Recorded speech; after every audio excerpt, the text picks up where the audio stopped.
Hello प्यारे विद्यार्थी, मैं ब्रजेन आप सभी का फिजिक्स 121 में स्वागत करता हूँ। आज का जो हमारा टॉपिक रहने वाला है वो है वलय के अक्ष पर चुंबकीय क्षेत्र। पिछली क्लास में हम लोगों ने क्या पढ़ रखा है? वृत्ताकार कुंडली के केंद्र पर चुंबकीय क्षेत्र, और उस पर हम लोगों ने सवाल भी कर लिया है। उसके कुछ केस रह गए थे, वो हम इसमें करा देते हैं। फिर इसके बाद वलय के अक्ष पर हम चुंबकीय क्षेत्र देखें। तो आइए हम बढ़ते अपने लक्ष्य की ओर। सबसे पहले हम देखेंगे जो पिछली क्लास में देखा था, थोड़ा सा देखना है।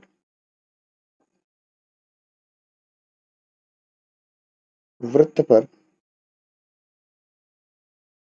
चुंबकीय क्षेत्र यानी वृत्ताकार कुंडली पिछली बार देखे थे।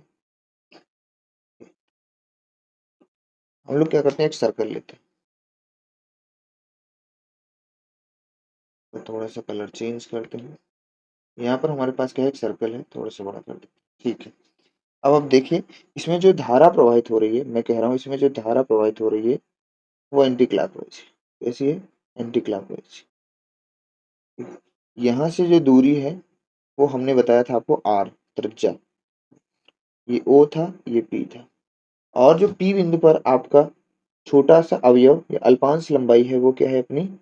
डीएल है। क्या है? डीएल। और चुंबकीय क्षेत्र कैसे होगा? चुंबकीय क्षेत्र की जो दिशा है देखो, जिस दिशा में धारा चल रही है उसी दिशा में अंगूठा हम करेंगे तो उंगलियां हमारी बता देंगी कि बाहर की ओर चुंबकीय क्षेत्र होगा। कुछ इस तरह से चुंबकीय क्षेत्र अपना किधर होगा? बाहर की ओर, यानी डाट में। ये अब हमें पता है कि जो चुंबकीय क्षेत्र अपना डीबी होता है वो परपेंडिकुलर टू डीएल भी होता है और परपेंडिकुलर टू आर भी। तो यहाँ से आर और इसके बीच में कोण कितना है? 90 अंश। ठीक है। हर एक बिंदु पर किसी भी पॉइंट पर डीएल और चुंबकीय क्षेत्र की दिशा निकालेंगे, वो आएगा क्या? हमेशा लंबवत आएगा। इसके लिए हम लोगों ने फार्मूला निकाला था क्या, कि बी बराबर mu naught upon 2 into I by R, ये हम लोगों ने फार्मूला पढ़ रखा है। कब? जब कुंडली के केंद्र पर चुंबकीय क्षेत्र पूछा जाए। तो ये हमारा क्या, कुंडली के केंद्र पर चुंबकीय क्षेत्र है। अगर फेरों की संख्या n है तो इसमें n से हम क्या कर देंगे? गुणा कर देंगे। ठीक है। अब एक चीज ध्यान देना है मुझे, आगे की चीज, ये चीज तो मैंने बताया था। अगर क्या हो, अर्धवृत्त हो, क्या हो? अर्धवृत्त हो तो क्या करेंगे? अर्धवृत्त है तो क्या करेंगे? तो देखिए, अगर हमारे पास क्या हो, अर्धवृत्त, ऐसा हमारे पास क्या हो, अर्धवृत्त हो। देखिए, अगर हमारे पास क्या हो, अर्धवृत्त हो। ठीक है। तो इसके केंद्र पर, हम लोग क्या निकालना है? चुंबकीय क्षेत्र। धारा अभी भी मैं कह रहा हूँ ऐसे ही बह रही है। धारा अभी भी क्या बह रही है? ऐसे ही बह रही है। ये वाली रेडियस अपनी क्या होगी? आर होगी। ये भी ओ बिंदु, ये पी। इसके किसी भी बिंदु पर अगर आप डीएल लेंगे, कहीं भी, यहाँ, यहाँ, यहाँ, कहाँ भी, तो हर जगह दूरी क्या होगी? अगर मान लीजिए हम डीएल यहाँ लेते हैं छोटे से खंड में, जो डीएल है वो धारा की दिशा में ऐसे होगा, और ये केंद्र से ये जो दूरी है, वो क्या हो जाएगी? ये वाला कोण कितना होगा? फिर से 90। क्योंकि हमें पता है कि हर एक बिंदु पर जिधर क्या है आपका डीएल है, डीएल से चुंबकीय क्षेत्र बी के बीच में जो कोण बनता है वो कितना होता है? 90 अंश। अब आप सोचो, ओ पर, चुंबकीय क्षेत्र, ओ पर चुंबकीय क्षेत्र निकलेंगे। कैसा है वृत्त? कैसा है? अर्धवृत्त। तो यहाँ पर जो चुंबकीय क्षेत्र निकालेंगे अर्धवृत्त के लिए, आप सोच के देखो मेरे भाई, अगर पूरे वृत्त का चुंबकीय क्षेत्र ये है ऊपर, तो अर्धवृत्त का क्या होगा? आधा कर दिया जाएगा। तो बस आपको मेरे भाई यही याद रखना, मैं यही आपको बताना भी चाहता था। म्यू अपॉन 2 आई बाई, ये ऐसे कर सकते हैं,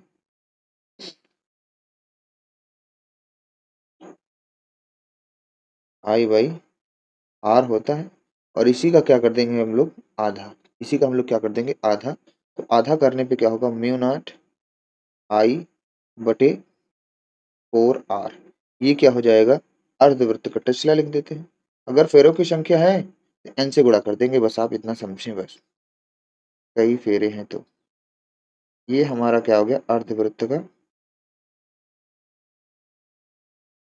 का क्या हो गया, सूत्र। बस मैं आपको यही बताना चाहता हूँ, क्योंकि ये चीजें मैं नहीं बताया था पिछली क्लास में। मैं बताना चाहता हूँ कि आपको ये भी चीज ध्यान देना, अर्धवृत्त के लिए पूछे तो उसका आधा कर देना वृत्त का निकाल के, ठीक है। अच्छा, तीसरा केस ये भी हो सकता है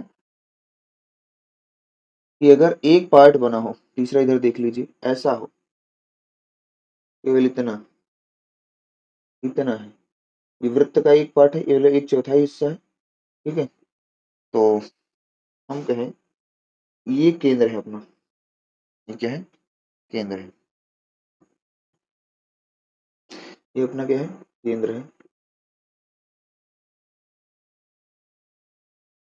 ये अपना केंद्र है। तो यहाँ से देखो किसी भी बिंदु पर अगर हम यहाँ पे धारा ऐसे प्रवाहित कर रहे हैं, धारा हमारी कैसे बह रही है, इस तरह से आई, तो जो डीएल होगा वो हमारा डीएल इस तरह होगा हर एक जगह पे। तो यहाँ से केंद्र से ये जो दूरी मिलाएंगे वो हर बार क्या होगा, 90 होगा।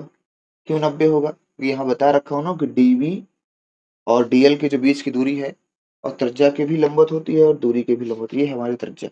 तो इस पर हम निकालेंगे, तो भाई वृत्त का ये चौथा हिस्सा है, वृत्त के चौथे हिस्से पर जो चुंबकीय क्षेत्र आएगा मेरे भाई, mu naught upon 2 I by क्या होगा, आर, साइज लिख देते हैं, mu naught upon 2 I by, यार कैसे चल रहा, आई बाई आर, और एक चौथाई हिस्सा है तो 4 से क्या कर देंगे, गुणा कर देंगे भाई, 1/4 से क्या कर देंगे, गुणा। तो जो हमारा चुंबकीय क्षेत्र आ जाएगा,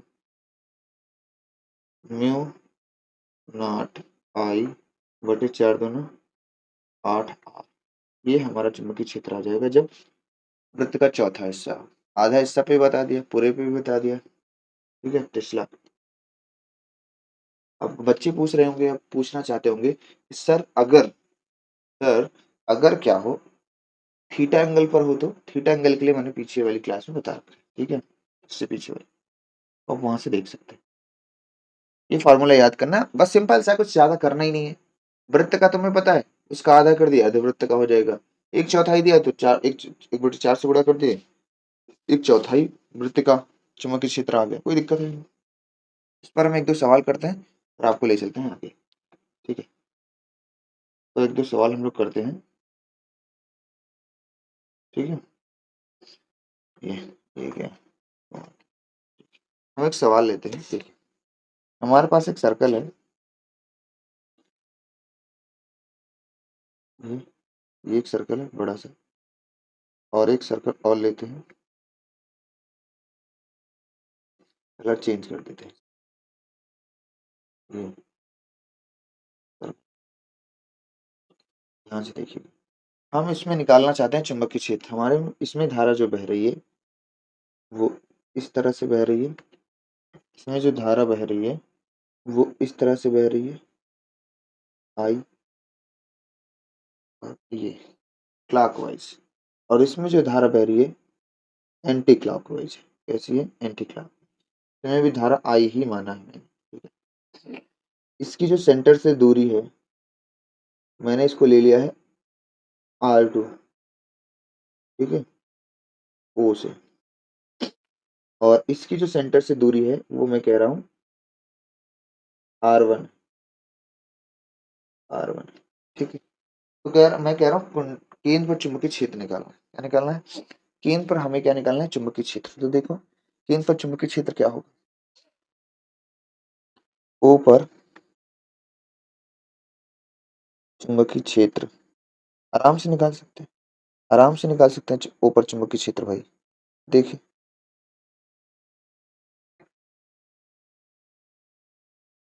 ओ पर चुंबकीय क्षेत्र हम लोग आराम से निकाल सकते हैं, ठीक है। तो देखो पहली चीज, पहले गोले के कारण चुंबकीय क्षेत्र निकालना है, पहले गोले के कारण क्या निकालना है, चुंबकीय क्षेत्र। सर्कल का चुंबकीय क्षेत्र अभी पता है, मैंने बताया है। तो पहले की त्रिज्या R2 माना है मैंने, दूसरे वाले की त्रिज्या क्या है, R1 माना। इसका जो चुंबकीय क्षेत्र है B1 निकलेगा, उसका जो चुंबकीय क्षेत्र है B2 निकलेगा, ठीक है। तो B1 का जो चुंबकीय क्षेत्र होगा वो क्या होगा, म्यू नॉट अपॉन 2, धारा यही है I1, R2 हो जाएगा क्योंकि पहले वाला चुंबकीय क्षेत्र की त्रिज्या क्या है, R2। अब ये बताना है कि अंदर की ओर होगा कि बाहर की ओर। तो देखो घड़ी जो धारा बह रही है वो क्लॉकवाइज है, जब क्लॉकवाइज रहेगी धारा तो हम क्या कहेंगे, चुंबकीय क्षेत्र जो है कागज तल के लंबवत अंदर की ओर। ठीक है, तो लंबवत अगर अंदर की ओर है तो इसको हम क्रॉस से दिखाते हैं। ठीक है, कागज तल के लंबवत अंदर की ओर है। और दूसरे के लिए B2 अगर हम निकालें, छोटा सा सवाल है, इसके लिए भी mu naught upon 2 into I by R1 हो जाएगा। ये इसकी जो दिशा होगा अंदर होगी। आप जैसे जिस तरफ धारा बह रही हो उस तरफ दायां अंगूठा करेंगे तो अंगुलियां मोड़ेंगे तो खुद ही बता देंगी कागज तल के लंबवत होगा या बाहर। या फिर याद रखें आप, अगर धारा किसी वृत्त में क्लॉकवाइज बह रही है तो अंदर की ओर चुंबकीय क्षेत्र होगा, एंटी क्लॉकवाइज बह रही है तो बाहर की होगा। तो दूसरे वाले में एंटी क्लॉक बह रही है, पहले वाले में क्लॉकवाइज, इसलिए धारा जो है दिशा हम बता पाए। ठीक है, बाकी हम राइट हैंड थंब रूल से आराम से बता सकते हैं। तो यहाँ पर आप हमें निकालना है कुल परिणाम, कुल चुंबकीय क्षेत्र। तो कुल चुंबकीय क्षेत्र कैसे निकालेंगे भाई, अब तुम्हें पता होना चाहिए भाई कि B1 में से B2 घटाऊं, B2 में से B1 घटाऊं। अब हमें ये ध्यान देना है कि जिसकी त्रिज्या बड़ी उसका चुंबकीय क्षेत्र कम हो जाएगा, और जिसकी जो है त्रिज्या छोटी उसका चुंबकीय क्षेत्र बढ़ जाएगा। तो दोनों में त्रिज्या किसकी छोटी है, पहले वाली त्रिभुज की, सॉरी पहले वाले सर्कल की त्रिज्या क्या है, छोटी है, इसका मतलब चुंबकीय क्षेत्र इसकी ज्यादा होगी। इसलिए B1 में R2 है ना, R2 क्या है, R2 यहाँ लिख देते हैं ना, देखो यहाँ पे मैं तुम्हें कंफर्म कर दे रहा हूँ बढ़िया से। यहाँ पे R2 is greater than R1 है, इसीलिए चूंकि R2 is greater than R1 है इसलिए B1 इज ग्रेटर देन क्या होगा, B2। आप देख पा रहे हैं व्युत्क्रमानुपाती है। तो यहाँ से हम चुंबकीय क्षेत्र निकालेंगे तो क्या होगा, B1 माइनस B2 निकाल सकते हैं। तो B बराबर हो जाएगा क्या अपना, तो म्यू नॉट दोनों का मान रख देते हैं बटे 2 I R2 minus mu naught बटे 2 I R1। कॉमन है, क्या है कॉमन है, म्यू नॉट I बाई 2 पूरे में कॉमन है, अंदर बचेगा R2 minus R1, R2 minus क्या बचेगा R1। यही हमारा आंसर होगा, यही हमारा आंसर होगा। बस जैसे त्रिज्या का मान दिया होता है, धारा का मान दिया होता है, तो सेम इसी फॉर्मूले पे हम लोग रख देंगे। आई होप यू क्लियर। बेसिक सवाल है पर अच्छी सवाल है। ठीक है, बेसिक सवाल है पर अच्छी सवाल है। क्या मैं एक सवाल और ले लूं, अगर आपका मन हो तो मैं एक सवाल और ले लूं, फिर इस टॉपिक को करते हैं खत्म और अपने मेन टॉपिक पे आते हैं जिसको हम पढ़ाना चाहते हैं आज। ठीक है, चलिए एक सवाल और ले लेते हैं, नेक्स्ट वाले पेज पे हम ले लेते हैं एक सवाल और। एक सवाल हमारे पास इस तरह है, अर्धवृत्त की सवाल ले ले रहा हूँ, कोई दिक्कत नहीं है। ये ये एक अर्धवृत्त है और ये ये एक अर्धवृत्त है, इसका सेंटर यहाँ पे O। ठीक है, तो हम इसमें कहना धारा इसमें जो प्रवाहित हो रही है वो I है, और इस तरफ धारा इसमें जो प्रवाहित हो रही है वो भी I है। ठीक है, यहाँ से इसकी जो रेडियस होगी भैया वो भी आपको पता है, इसको इससे मिला दिया। धारा यहाँ पे ये ऐसे चल रही है, यहाँ पे धारा ऐसे चल रही है। ठीक है, क्या आपको क्लियर हो रहा है भाई मेरे भाई, यहाँ से जो रेडियस दिया गया है वो हम ले लेते हैं मेरे भाई, क्या ले लेते हैं, R1 ले लो R2 ले लो, ये इसको मैंने कह दिया R1, ये केंद्र तक की। लेकिन यहाँ से देखो तार कहीं भी अर्धवृत्त में भी है कहीं सीध में भी है, ये वाली त्रिज्या मैंने R2 ले ली। ठीक है, आई होप यू क्लियर। कह रहा है कि हमें जो है बी बिंदु पर यानी ओ बिंदु पर, ओ बिंदु पर यानी केंद्र पर, ओ बिंदु पर चुंबकीय क्षेत्र चाहिए, चुंबकीय क्षेत्र चाहिए, क्वेश्चन मार्क कर दिया ये वाला को। ठीक है, ये जब क्वेश्चन मार्क कर दिया है अब ध्यान से देखेंगे मेरे भाई। अब देखो पहली बात तो धारा इस दिशा में चल रही है तो यहाँ पर चुंबकीय क्षेत्र जो है वो क्लॉकवाइज है, अंदर की ओर। यहाँ पर चुंबकीय क्षेत्र कैसा होगा, बाहर की ओर। ठीक है, बाहर की ओर होगा। ठीक है, तो अगर हम पहले के लिए चुंबकीय क्षेत्र निकालें, पहले के लिए तो ये हो जाएगा अर्धवृत्त का है, चुंबकीय क्षेत्र B1 जो होगा हमारा ये B1 होगा और ये B2 हो जाएगा। ठीक है, तो B1 जो होगा म्यू नॉट, अभी अभी बताया मैंने 2I बाई R1, पहले की त्रिज्या R1 ले रहा हूँ, और इसका क्या कर देंगे हम लोग आधा कर देंगे। क्या कर देंगे? आधा। अभी बताया था ना, तो वृत्त का होता है mu naught upon 2 I into R, लेकिन अर्धवृत्त का है 1/2 से भाग कर देंगे। और इसकी दिशा क्या है मेरे भाई? पहले वाले की डॉट। कागज तल की लंबवत, कागज तल की क्या है? लंबवत अंदर की ओर है। ठीक है, कागज तल की लंबवत अंदर की ओर है। ठीक है, बैक में देखो हमने बताया आपको। ठीक है, कागज तल की लंबवत अंदर की ओर होगा तो क्रॉस दिखाते हैं, मैंने डॉट लगा दिया है, आप ध्यान से देख लीजिए। माय गॉड, ये होगा क्रॉस। ठीक है, और ये होगा अपना डॉट। कागज तल की लंबवत है तो अंदर, ठीक है, यानी क्रॉस। तो यहाँ पे भी हमें क्रॉस करना है मेरे भाई, ये। ठीक है, ये है चुंबकीय क्षेत्र की दिशा। और दूसरे के लिए निकालेंगे तो मेरे भाई सेम होगा, mu naught upon 2 into I by R 2, और भाग करेंगे इससे 1/2 से। जो चुंबकीय क्षेत्र है वो कागज तल के लंबवत बाहर बाहर की ओर। ठीक है, ठीक। अब ये तो हो गया चुंबकीय क्षेत्र। भाई यहाँ भी तो चुंबकीय क्षेत्र निकलेगा, यहाँ पे तार आपका सीधा है, यहाँ पे तार आपका सीधा है। ध्यान से देखना है आपको। B1 भी निकालना है और B3 भी निकालना है। B3 और जो B4 होगा, तार दोनों का सीधा है, वो जीरो होगा, वो जीरो होगा। जीरो क्यों होगा मेरे भाई? ध्यान समझो, ये तार है, तार से हम क्या करते हैं, आर दूरी पर चुंबकीय क्षेत्र निकालते हैं। पिछली क्लास में हमने निकाल भी किया, देखो ऐसे बनाते थे, फाई बनाते थे। ये फाई 1 था, ये फाई 2 था, है ना। इसके लिए फार्मूला हम लोगों ने निकाल रखा है, क्या? B बराबर म्यू नॉट अपॉन 4 पाई, ठीक है, I by R sine phi 1 plus sine phi 2। ये फार्मूला हम लोग पीछे निकाल चुके हैं। लेकिन यही बिंदु, अगर यही बिंदु, ये जो बिंदु है ना यहाँ पे, ये बिंदु यहाँ पर आ जाए P पर, तो वहां पर चुंबकीय क्षेत्र क्या होता है? जीरो होता है। वहां पर चुंबकीय क्षेत्र क्या होता है? जीरो। तो यहाँ पे लाइन पे, ये आप देख पा रहे हैं, मैं कलर चेंज कर रहा हूँ। यहाँ पे लाइन पे जो चुंबकीय क्षेत्र होगा वो R1 का, यानी यहाँ का, और इसका चुंबकीय क्षेत्र क्या होगा? जीरो होगा। तो लाइन पे किसी रेखा पर चुंबकीय क्षेत्र पूछा जाए तो उसका जीरो होता है। ये दोनों एक ही रेखा पे R1 R2, B3 B4 क्या हो जाएगा? जीरो हो जाएगा। तो कुल चुंबकीय क्षेत्र हम निकाल सकते हैं मेरे भाई। अब कुल जो बी होगा वो हमारा क्या होगा? अब इसमें वही बात आ गई, कौन बड़ा है कौन छोटा, एक बार फिर से देखना पड़ेगा। भाई R1 क्या है? R1 क्या है? छोटा है, इसका मतलब चुंबकीय क्षेत्र B1 का बड़ा होगा। तो यहाँ पे हम यही चीज फिर लिख सकते हैं कि R1 is greater than R2। R1 क्या है? छोटा है, यानी छोटा है R1। मैंने थोड़ा सा चित्र बना दिया। R1 छोटा है R2 से, और इसीलिए क्या होगा? B1 बड़ा होगा B2 से। तो कुल चुंबकीय क्षेत्र क्या निकाल सकते हैं? B1 minus B2। पूरा मान रख देंगे, mu naught upon 2 into I by R1 और 1/2 माइनस म्यू नॉट अपन 2 I1 अपन 1/2। भाई मेरे भाई कॉमन है क्या? दो दूना चार, दो दूना चार, यानी म्यू नॉट आपका I/4 कॉमन है। अंदर क्या बचेगा? 1/R1 minus 1/R2।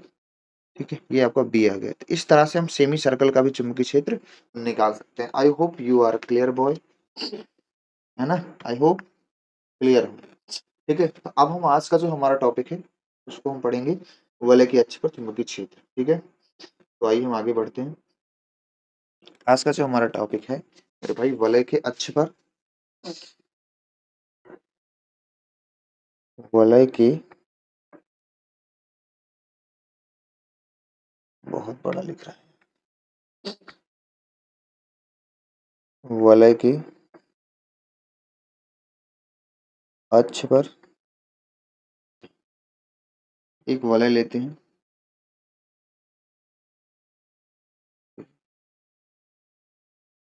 हमने क्या किया? एक वलय लिया। ठीक? इसकी त्रिज्या हम लोग कह दे रहे हैं कितनी है? Small R. क्या है? स्मॉल आर का कैपिटल आर ले। ठीक है, यहाँ से हमें पी दूरी पर चुंबकीय क्षेत्र निकालना है। चलो, इसको हम आर कह दे रहे हैं, और यहाँ पर एक्स दूरी पर केंद्र O से पी बिंदु पर हमें क्या निकालना है? चुंबकीय क्षेत्र निकालना है। ठीक है, अब चुंबकीय क्षेत्र निकालना है, इसमें जो धारा बह रही है वो आई इस तरफ है, एंटी क्लॉकवाइज है। ठीक है, धारा कैसी है हमारी, एंटी क्लॉकवाइज। वही हमें बायो सेवर्ट का नियम लगाना है, तो हम क्या करेंगे, अल्पांश लंबाई लेंगे, अल्पांश लंबाई। अब धारा की दिशा में आपका चुंबकीय क्षेत्र, ये आपका डीएल लंबाई होगा, अल्पांश लंबाई डीएल। ठीक है, अब हमें चुंबकीय क्षेत्र निकालना है, तो भाई पी बिंदु से हमें क्या करना पड़ेगा, लाइन ड्रॉ करना पड़ेगा।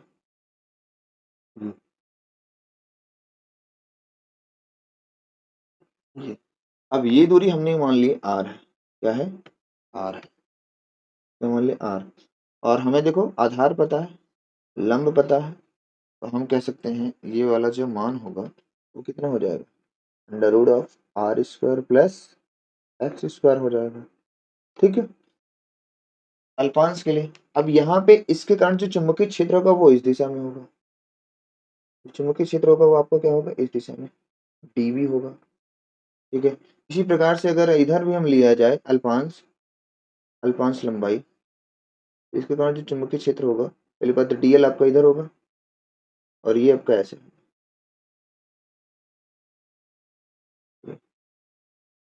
तो चुंबकीय क्षेत्र आपका ये ऐसे होगा,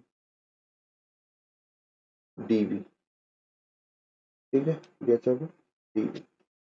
अब आपको पता है कि देख मेरे भाई, ध्यान सुना, ये जो डीबी है परपेंडिकुलर डीएल भी होता है, और ये जो डीबी है परपेंडिकुलर किसके होता है, आर के भी, बायो सेवर्ट के नियम में बता रखा है। इसका मतलब ये वाली जो लंबाई एल है, ये वाला क्या बनेगा फिर, ये अगर थीटा है, ये भी क्या होगा, थीटा। इस लाइन को अगर आगे बढ़ाया जाए, लाइन को अगर आगे बढ़ाया जाए, तो ये भी क्या होगा, थीटा, और ये भी क्या होगा, थीटा। ठीक है, ये इस लाइन को क्या किया जाए, अगर आगे बढ़ाया जाए, तो थोड़ा सा मैं और लंबा कर देता हूँ, ये आपका डीवी हो गया। ठीक है, अब उस पर अगर एक लाइन ड्रॉ करें, लेकिन एक चीज ध्यान देना मेरे भाई, डीएल और डीवी, ये जो डीवी दिख रहा है और ये जो डीएल दिख रहा है, इसके बीच का जो ये कोण है वो होता है पूरा 90।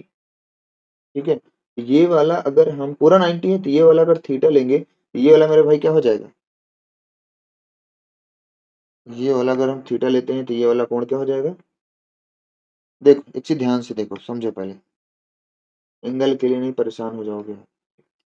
यहाँ पे ये तो ऐसे चल रहे हैं, ये थीटा है, ये थीटा है, यहाँ पे लंब डाले तो थीटा है, तो मेरे भाई थीटा है, थीटा, और थीटा ये भी थीटा है, ये क्या है अपना थीटा, ये भी थीटा, मतलब ये अब अगर आप जो देख रहे हैं पूरा कोण जो है वो 90 बनेगा। क्यों, क्योंकि डीएल और डीवी के बीच हमेशा परपेंडिकुलर होते हैं, बायो सेवर्ट के नियम में हमेशा क्या होते हैं, दोनों परपेंडिकुलर होते हैं। ठीक है, चलिए, ये थीटा है तो ये वाला कितना हो जाएगा, 90 माइनस थीटा। सेम ऐसे यहाँ पे ये थीटा है तो ये वाला क्या हो जाएगा, 90 माइनस थीटा। ठीक है, इस तरह से हम बता सकते हैं, इस तरह से हम बता सकते हैं। ठीक है, अब एक चीज ध्यान देना कि अल्पांश यहाँ पे जो है दो कंपोनेंट है भाई, थीटा के ये जो पास वाला घटक होता है, थीटा के ये पास वाला घटक डीबी cos थीटा हो जाएगा, यहाँ भी थीटा के पास वाला घटक डीबी डीबी cos थीटा हो जाएगा, दूर वाला घटक क्या होगा, डीबी sin थीटा यहाँ पे, और यहाँ भी डीबी वाला जो घटक होगा डीबी sin थीटा। दोनों एक ही दिशा में है, जुड़ जाएंगे, और यहाँ वाला जो चुंबकीय क्षेत्र है एक दूसरे के विपरीत है, ये वाला घटक और ये वाला घटक क्या होगा, एक दूसरे को हर बार क्या करेगा, कैंसिल आउट कर देगा।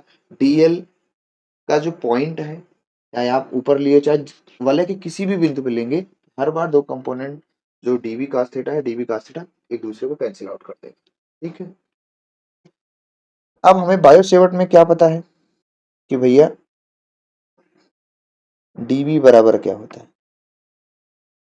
Mu naught upon 4 pi into आई D L sine theta,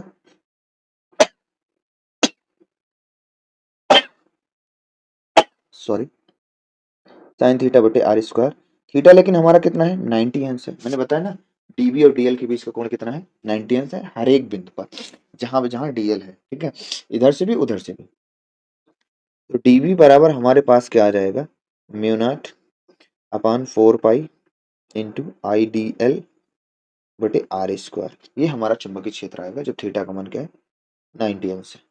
theta का मान 90 अंश होता ही है हर जगह पे जब डीबी और डीएल के बीच का कोण बनेगा। ये हो गया। अब हमें तो क्या निकालना है? ये हमारा तो बायो सेवर्ट करने वाला, लेकिन हमें क्या निकालना है? कुल चुंबकीय क्षेत्र। क्या निकालना है? कुल चुंबकीय क्षेत्र। तो कुल चुंबकीय क्षेत्र कैसे निकलेगा? कुल चुंबकीय क्षेत्र मेरे भाई बहुत आसान है। हम लोग निकाल सकते हैं, क्या इंटीग्रेट कर दें डीवी साइन थीटा का। देखो डीवी cos थीटा कट गया, और डीवी साइन थीटा दो है। कितना है? दो है। तो हम क्या करते हैं? एक का ही निकालते हैं। आप दो का भी निकाल लो, दो से गुणा कर दो, कोई दिक्कत नहीं है। दो से निकालो या एक से ही निकालो, कोई दिक्कत नहीं है, क्योंकि हमने क्या किया? इंटीग्रेट कर दिया। और इंटीग्रेट जब कर दिया है तो भाई आपको पूरे वलय का चुंबकीय क्षेत्र निकल ही रहा है। तो यहाँ से बी डीवी का मान हम ऊपर से यूज कर रहे हैं, integration mu naught upon 4 pi, ठीक है, आई डीएल बटे आर स्क्वायर। अब साइन थीटा का मान कैसे निकालेंगे? देखो भाई साइन थीटा का मान आप यहाँ से निकाल सकते हो। साइन थीटा बराबर क्या होगा? क्योंकि थीटा के सामने लंब, लंब बटे कर्ण, आर बटे स्मॉल आर हो जाएगा। साइन थीटा बराबर क्या हो जाएगा? यहाँ निकालते हैं, ये हम आर बटे क्या लिख सकते हैं? Small R. अब यहाँ से चुंबकीय क्षेत्र हमें निकालना है बढ़िया सा। तो म्यू नॉट, चलिए 4 pi I D L capital R बटे स्मॉल आर क्यूब हो जाएगा, ठीक है। अब यहाँ पे देखो क्या क्या चीजें कॉमन है। म्यू नॉट कांस्टेंट है, 4 पाई भी कांस्टेंट है, धारा आपकी आई नियत है, कैपिटल आर भी वलय की जो त्रिज्या है वो भी क्या होगी? नियत होगी, बटे आर भी क्या होगा? नियत होगा। हर एक बिंदु पर आर क्या होगा? नियत होगा। आर क्यूब भी बाहर आ गया, अंदर क्या बचा? डीएल। अब देखो डीएल डीएल डीएल डीएल छोटे छोटे पार्ट लेंगे तो क्या बनेगा? वृत्त। अवृत्त का जो परिधि होती है वो इसके क्या होगा? बराबर होगा। वृत्त की परिधि के क्या होगा? पाई आर बटे आर क्यूब। वृत्त की परिधि 2 पाई आर के क्या हो जाएगा? बराबर। तो यहाँ पे वृत्त की परिधि यानी कि यहाँ पे मेरे भाई कैपिटल आर लेना पड़ेगा। वृत्त यानी कि वलय का परिधि क्या लिया है? कैपिटल आर, ठीक है। तो यहाँ से तुम्हारे पास जो आ रहा है data, mu not an I R square, नीचे क्या बच रहा है मेरे भाई? यहाँ से दो काट दिया है, ठीक है, और पाई से पाई भी काट दिया है, नीचे बचेगा 2 आर क्यूब। ये बचा, यहाँ पे देख लीजिए बी बराबर होगा म्यू नॉट, ठीक है अपना, और क्या है? आई आर स्क्वायर ऊपर है, नीचे थोड़ा सा आप ध्यान देंगे मेरे भाई आर क्यूब का मान। तो देखो यहाँ पे चित्र में देखो आर का मान तुम्हें पता है कितना है? इतना है। आर का मान भर दोगे तुम, अंडर रूट कितना है? R square plus X square का होल पावर क्या है? 3। आप इसको ऐसे भी तो लिख सकते हो कि mu naught I R square 2 R square plus X square का होल पावर 3/2, 3/, ये आपका टेस्ला हो जाए। यही फार्मूला है आपका, यही फार्मूला क्या है आपका? अरे भाई इसको देखो देखो, बहुत ज्यादा केयर नहीं करना यूपी बोर्ड के दृष्टिकोण से। यूपी बोर्ड में ये डेरिवेशन हटा दिया गया है, इसलिए मैंने बहुत ज्यादा इस पर फोकस नहीं किया, ठीक है। बाकी और बोर्ड में होगा तो वो बच्चे आराम से पढ़ सकते हैं। इसके मैं और कुछ केस देखेंगे, है ना। इसका भाई पहला केस ये है, ठीक है। इसका पहला केस ये है कि अगर जो यक्स जो है, पहला केस केस से पढ़ लेते हैं। केस केस नंबर एक, केस नंबर एक है, इसका ध्यान दीजिएगा। केस ये है कि यदि बिंदु P की वलय के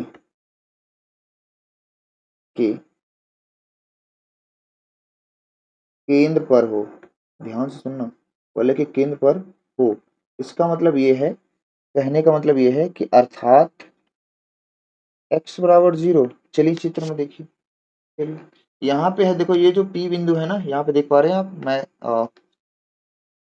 पिंग चला रहा हूँ, देखिए यहाँ पे, और ये वाली दूरी, ये P बिंदु को कह दिया जा रहा है कि कहाँ हो? केंद्र पर हो। जब केंद्र होगा तो एक्स की दूरी कितनी हो जाएगी, 0 हो जाएगी। तो जब 0 होगा तो चुंबकीय क्षेत्र आपका कितना निकलेगा। और यहाँ पे जब 0 होगा तो मेरे भाई चुंबकीय क्षेत्र आपका कैसे निकलता है, मैक्सिमम निकलता है। क्या निकलता है, मैक्सिमम।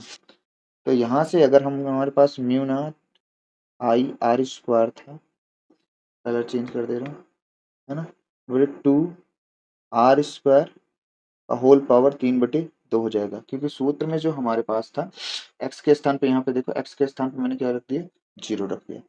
2 से 2 कट जाएगा, ठीक है, तो बचेगा कितना, mu naught I R square बटे 2 आर क्यूब।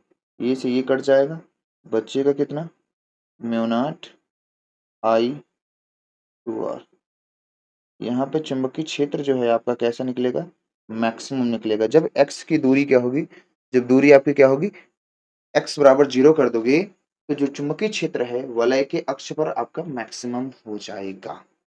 अच्छा, यदि एक्स का मान टेंडिंग टू 0 कर दो, सॉरी, यदि एक्स का मान इंफिनिटी कर दोगे तो यहाँ पर जो चुंबकीय क्षेत्र आपका होगा वो मिनिमम हो जाएगा 0। सर कैसे, कैसे कैसे, तो देखो अभी अभी हमने फार्मूला बताया था, mu naught I R square बटे 2 R square plus X square का होल पावर 3/2। हम एक्स के मान को क्या करेंगे, इनफाइनाइट रखेंगे, इनफाइनाइट में कुछ जोड़ेंगे वो भी इनफाइनाइट, और फिर किसी से भाग करेंगे वो क्या हो जाएगा, पूरा का पूरा 0। तो यहाँ पर चुंबकीय क्षेत्र आपका क्या होगा, मिनिमम हो जाएगा। ठीक है, चुंबकीय क्षेत्र आपका क्या हो जाएगा, मिनिमम हो जाएगा।